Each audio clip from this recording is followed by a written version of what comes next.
Worcestershire sauce on my list of tongue twisters to avoid. When Ronnie reached for her water glass and took a sip, looking miffed, I suspected I'd hit the nail on the head with that crack about the mirror. Right in character, I thought. It's all about image with Ronnie. The contact lenses she wears to compensate for being nearsighted also brighten the color of rather plain brown eyes, and it's glaringly obvious that she's had more than one facelift. She can afford it, which makes it hard to understand why she doesn't spring for a better dye job. Her hair, which at our age should be gray like mine, or a fluffy white mop like Darlene's, is still the unrelieved black of her youth. Each to their own, I guess. I choose to be proud of my age. I was never a great beauty, and 5 minutes after dressing in my best, my clothes tend to look like I've slept in them, but I lucked out in the gene pool. Although I was a brunette when I was younger, my hair is now that shade of gray that appears blonde in some lights.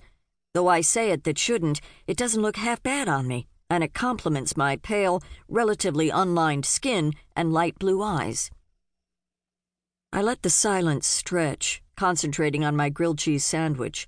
I chewed slowly, happy to let Ronnie stew. Yes, it was petty of me to enjoy having her at a disadvantage, but I didn't feel a bit guilty about it. She tormented me throughout my vulnerable teen years. She deserved a little payback.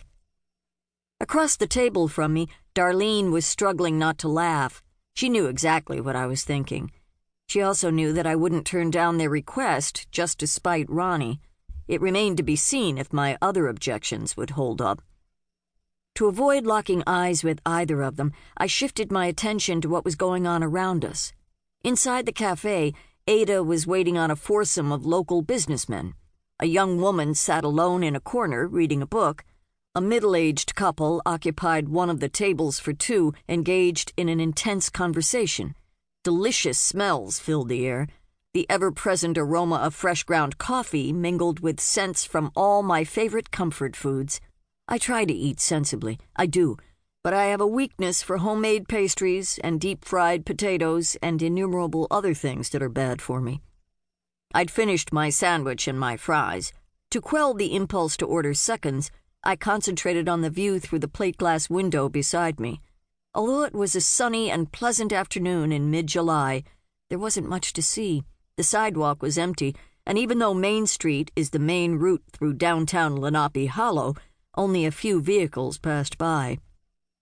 Directly across the street from Harriet's is the Lenape Hollow Police Station, a relatively new addition to the landscape. As I stared at the front entrance, Detective Jonathan Hazlitt emerged and headed for his car. He glanced toward the cafe, recognized me at our table beside the window, and lifted a hand in greeting. I returned the wave and added a smile. How could I not? The man is seriously good-looking. If I were 40 years younger. Squelching that thought, I turned back to my companions. Darlene, a frown emphasizing the lines chronic pain had etched in her face, was just polishing off her turkey club. Studiously ignoring me, Ronnie rummaged through her designer handbag. I repressed a sigh. That dig about civic pride had stung. For months I'd been trying, bit by bit, to become more active in the life of the community. I wanted to do my part, but there were limits. I'd be a fool to let myself be talked into taking on more than I could reasonably manage. I'm willing to proofread and edit, I said, but someone else will have to handle any rewrites. How hard can doing a few updates be? Ronnie asked. It isn't as if you have to create an entirely new script for the pageant. The one that was performed for the bicentennial just needs a little tweaking. I'd heard similar logic in the past. It invariably meant give up all your free time for the foreseeable future. True, I hadn't seen the actual text, but the mere fact that it dated from the early 1990s was enough to set off warning bells. Back then, the internet was still a new phenomenon. Home computers existed, but they were oversized and expensive. Were there laptops? I wasn't sure, but I didn't think so. There were definitely no tablets or smartphones. Do you have a copy of the script with you? I asked. Ronnie and Darlene exchanged a look.